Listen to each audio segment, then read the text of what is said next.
સુરતમાં આગની ઘટનાઓ યથાવત હોય તેમ લાગી રહ્યું છે ત્યારે પાંડેસરા જીઆઈડીસીમાં ફરી મિલમાં આગ લાગી હતી। પાંડેસરા જીઆઈડીસી ખાતે આવેલ અમીન ડાઇંગ મિલમાં ભીષણ આગ લાગતા ફાયર કાફલો સ્થળે દોડી ગયો હતો તો આગને લઈ અફરાતફરીનો માહોલ જોવા મળ્યો હતો। બનાવની જાણ થતાં ફાયર સ્ટાફે સ્થળે દોડી જઈ ભારે જહેમત બાદ આગ પર કાબુ મેળવ્યો હતો।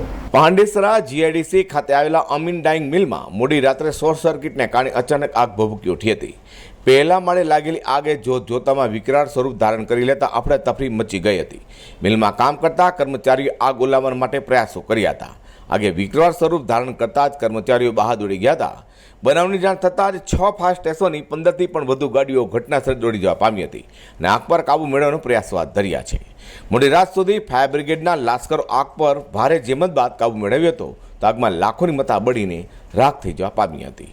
આમ પાંડેસરાના જીઆઈડીસીમાં આવેલા અમીન ડાઇંગ મિલમાં લાગેલી આગમાં કોઈ જાનહાની ન થતાં હાશકાર અનુભવમાં આવ્યો છે।